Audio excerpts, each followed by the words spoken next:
Today, I'd like to talk to you about rappelling with tube devices. This is actually one of the first uh, ones on the market, and as you can see, it pretty much just looks like a round piece of a tube with a little bar there to separate the ropes.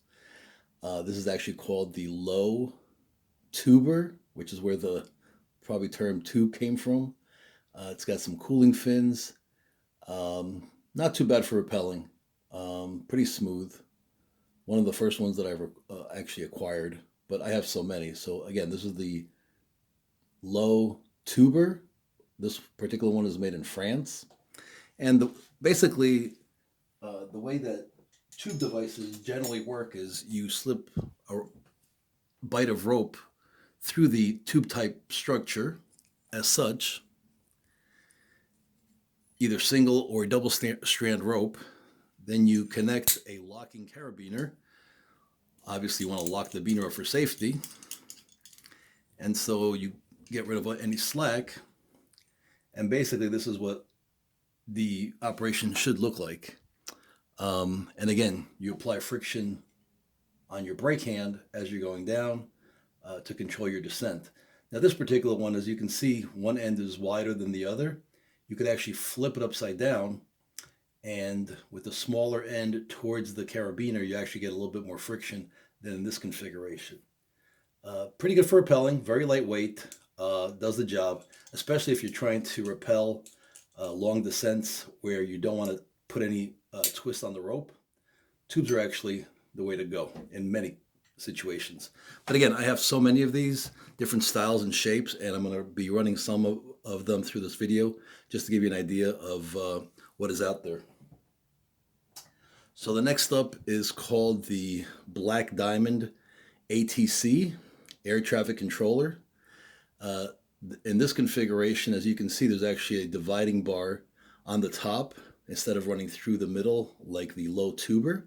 And this is pretty good. It's very lightweight, a little jerky on rappel. It's not the smoothest of rappel devices that I've ever used. It'll get the job done. It's also very good for belaying. A lot of power, stopping power if you got to belay somebody and they happen to take a fall. But again, for rappelling, I just find these little gadgets a little too bouncy, a little too jerky. Next up is something similar, but a more modern variant. This is made by Kong. It's called the Kong Chewy.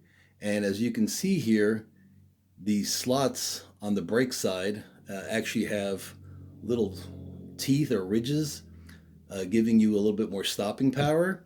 So if you want more stopping power, you would rappel this way where the brake rope is coming down through here. If you want a smoother rappel without as much friction, you could always do it in reverse where the rope going to your brake hand would actually be on this side.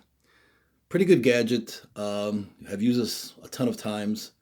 Again, not the smoothest of rappelling devices, but a big improvement over the original Black Diamond ATC.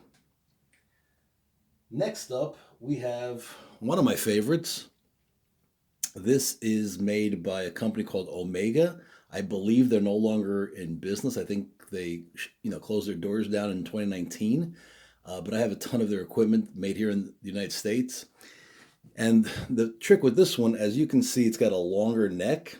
So if you connect the carabiner to the lower neck, since you have more of a separation of rope from the carabiner to the top where it breaks, this is actually a smoother rappel, not as jerky if you have to stop.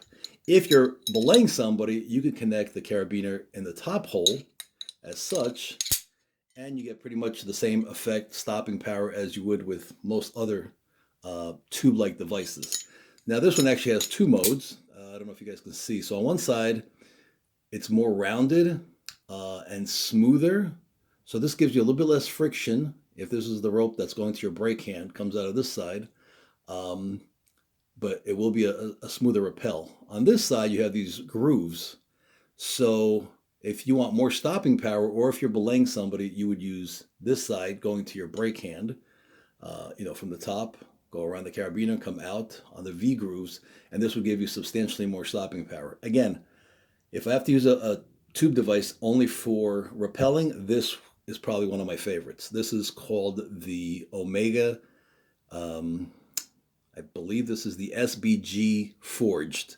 They also had an SBG2, but that was pretty much just aluminum in color. So yeah, this is the SBG Forged. Very good device.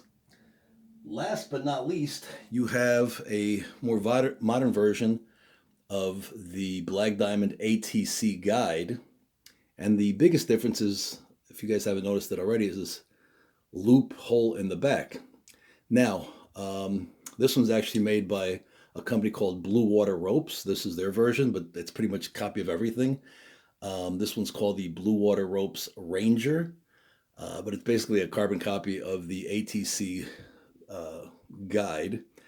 And what makes this thing outstanding, again, is this loop. I have recently have gotten more into climbing, a little bit of rock and some ice climbing, as opposed to just purely rappelling.